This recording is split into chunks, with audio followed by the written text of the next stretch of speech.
Hi there, welcome to Beyond the Briefing. I'm JP Dice, flight instructor, ATP, and 25-year meteorology veteran. So been doing weather a long time. I love to check in with you guys periodically. And what I happened to be doing the other day, and I'm sure some of you guys do the same thing, got on the NTSB reports and you type in fatal and thunderstorms in the little filters on that page, and you select that, and my goodness, it is almost endless. The number of accidents that you see because of weather. And it's not just thunderstorms. It's thunderstorms, it's icing, it's high winds, it's wind shear, you name it. And with Beyond the Briefing, we're going to discuss all of these things in the coming months. So it got me thinking. I looked at all of these NTSB reports, and it was new pilots, it was experienced pilots, it was former military, former airline pilots, people that had a lot of experience. Some people had not much experience. So it led me thinking, why? What's the reason? Why are people taking off and flying into bad weather, flying into thunderstorms? So just pondering some things, I made some notes. Is it get there-itis? We've all been there. You go somewhere and you got to get back for work. You have a meeting. You have a family event that you need to get to. Something that you need to be on a time schedule for. And I get that. But what you've always got to ask yourself, is it worth you losing your life for? So you have to mitigate that risk. Sometimes it's an external pressure. Sometimes somebody is really trying to make you leave and do something that might not be safe. So you have to kind of push that aside and think, what can I do to eliminate the risk? And, you know, an airplane's vehicle. You're going to go from point A to point B. You use it to travel. You can do it safely, very safely, but you're in charge of many of those risks. Unlike driving, where there's a lot of external things that you're not in control of, with flying, you can decide whether or not you're going to take off into bad weather, or you're going to set at the FBO and wait it out. Also, this is the one I don't even know if there's a technical name for this. This is what I call it. I've done it before, and I've lived bias. You know what I'm talking about? It's like, well, I've flown in weather like that. Here I am. The plane wasn't hurt. I was fine. It wasn't that big a deal. I'm going to do it again. It's kind of like the old stock thing they used to say when you would buy stocks. Past performance is no guarantee of future performance, right? So what happened in the past? Maybe you just got lucky, all right? The next time, it may be different. So don't let that bias happen. Not understanding the weather data, and that's part of my job with Beyond the Briefing, is helping you understand the weather data better. I know it's complicated. There's a lot of information out there. There's more information than ever been. It's great information, but do you understand what you're looking at? Do you really understand the different types of radar data, the limitations, what it's telling you, what it's not telling you? I've been in FBOs before, and pilots are sitting there looking at their iPhone, or they're looking at iPad or whatever, and they're like, well, here's a hole here, and I can do this, and I can do that. They don't understand. That data, in many cases, is very limited. It's not high-res data. It might be delayed, and it's not really helping you make that best decision. It's good information, but remember the limitations on it.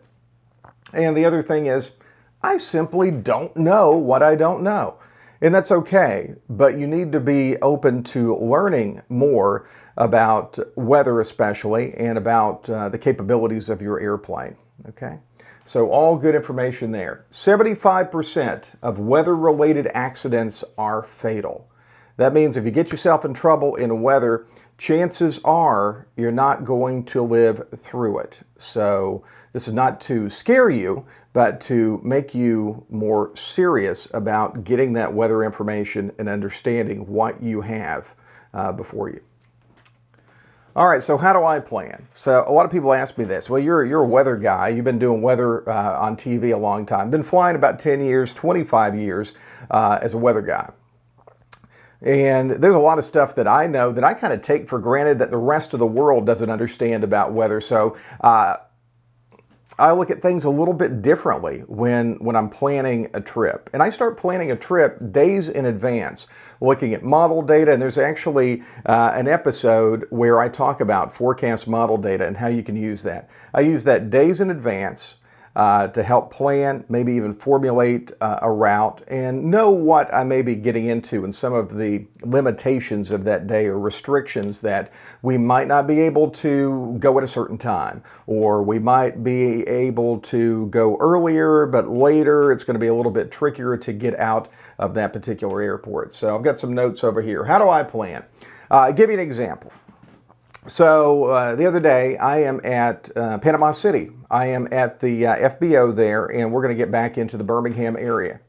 Weather is just lousy. I expected it to be that way during the afternoon, typical afternoon thunderstorm activity along the coast. We've got some tropical depressions forming farther to the south, a lot of tropical moisture. Afternoon, you have the instability, thunderstorms fire up. And they're right on top of the airport. So what in the world do you do? Well, first thing you do, maybe you wait it out. That's always a good solution, wait it out. Immediately, I started looking at the storms on my app RadarScope. RadarScope, remember that when I've told you about it, it is high resolution data. It is not as delayed as what you have in the cockpit of the airplane.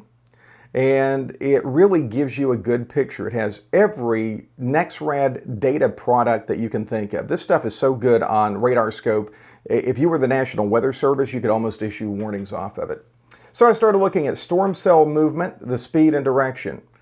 Where's it going? How fast is it going to get here? If it's to the east of me and it's moving at 5 knots, I've got some time to get out. Looking at the cloud bases and the cloud tops. Is there a way you could get out and be able to stay VFR underneath and eyeball the rain shafts? I love that technique. It keeps you in visual contact at the entire time with the thunderstorms.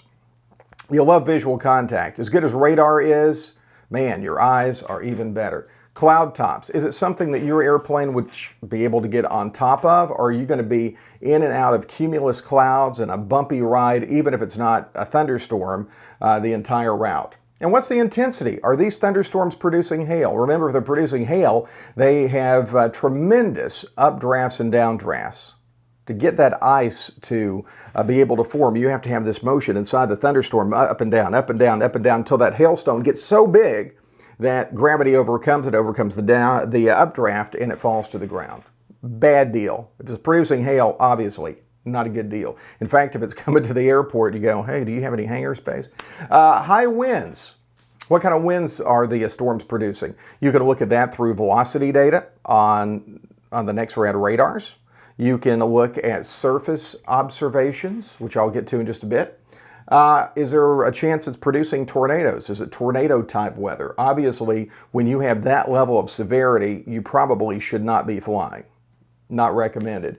Is it a front coming through? Is it what we call a QLCS, quasi-linear convective system? Fancy weather meteorology for a squall line. Surface observations. This is really neat. So what you do, you look at your airport, and then you look at all of the other airports surrounding. What are they reporting? Are they VFR? How are the winds?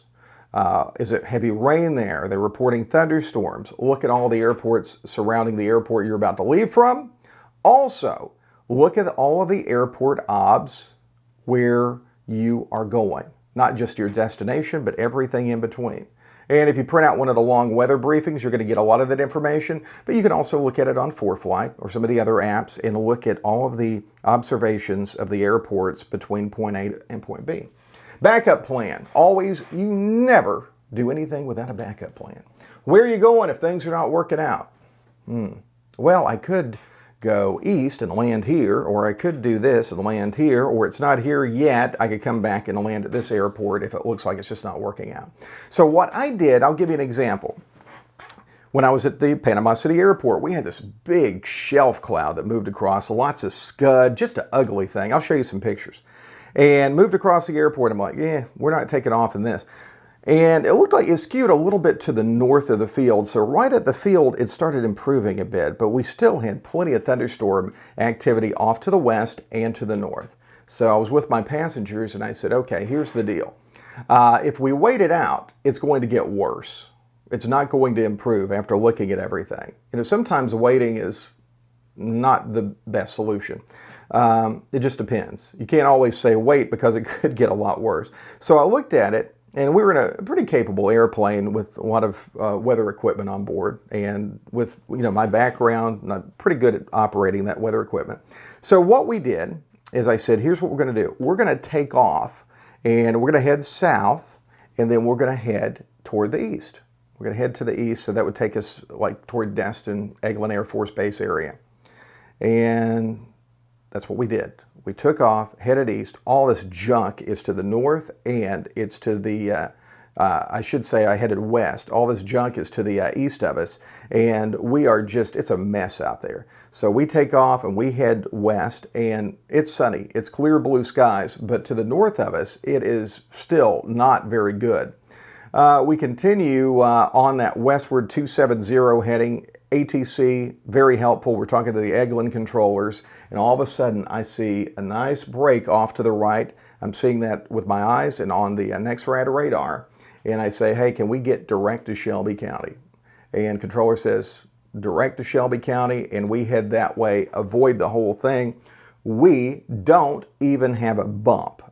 So we had a plan, and if it didn't work out, what I was going to say, if that built somewhere to the north, we were going to land in Destin or keep on going farther to the west and then get on toward the north. There was a way to get out of it. Never box yourself in where you're just stuck. Terrible. Okay, let's talk about your airplane. One of this also depends on your airplane. How instrument capable is it? Do you have a lot of weather instrumentation like a radar? Do you have NEXRAD data link weather? If it's in a cool season, do you have ice protection? A lot of that depends on your decision making. If your airplane is really capable, then that's going to give you more ability to get out of those situations. In our case, the airplane had wonderful autopilot, had Garmin G1000 NXI, had a 6,500 watt weather radar hanging out the wing on the right hand side of the airplane, and then you had the NEXRAD on board. So a lot of information there to look at. And as the pilot, are you comfortable? Are you comfortable in doing this? If you have that uneasy feeling, it's like, I don't know if I can, don't do it. Don't do it. If you are very comfortable in doing this, you have the airplane that has the capabilities. Are you current in that airplane? Are you current in that equipment? And are you proficient? You never want to get up there and you get into one of these situations and what button is that? Oh my gosh, it's this menu, which is under this menu, which is under the, you've been there, right? You end up holding the clear button down to clear everything off. You need to make sure that you're very proficient with that airplane. You don't want to do this and be stumbling and fumbling and all of that because you're still flying an airplane and you're navigating around weather. You want to be able to fly that airplane almost with the proficiency that you're driving your car. Not complacency, but proficiency. You don't want to be so complacent it's like driving your car and you just don't think anything about it. It's not that. It's a thinking game. You're constantly looking at that information, not only before you leave, but before you take off again. When you're at the hold short line, you're looking at the sky, you're talking to ATC, you're listening to other pilots on frequency, seeing what they've been dealing with, and taking note of that. And then once you're in the air, you're still checking it. We had the real-time weather radar going on, and it did a wonderful job of keeping us out of those thunderstorms, that with our own eyes. Most of the time we were very much visual, very little IMC. And that's the thing you get with summertime type thunderstorms. Most of the time you are not completely IMC, so you can eyeball how tall the storms are, where the rain shafts are, where the dark spots are, that sort of thing. Just the moral of the story, remember if you're using data link weather, this stuff could be delayed by as much as 15 minutes. Most of the time it's around 8 to 10 minutes, but it can be a longer delay. And remember, if you're going 150 knots and the storm's moving 40 knots, that delay is going to make a big difference between where you are and where that storm is. So hopefully you take something from this. You can't always fly on a sunny day, I get that. But you have to be careful in how you plan, what you look at, how you use that data, and always stay proficient. And if it's something you don't feel comfortable with, you stay on the ground. Thanks for checking us out on this week's episode of Beyond the Briefing. Kind of inspired here to share some of this information with you. And hopefully it will help you in your flight planning.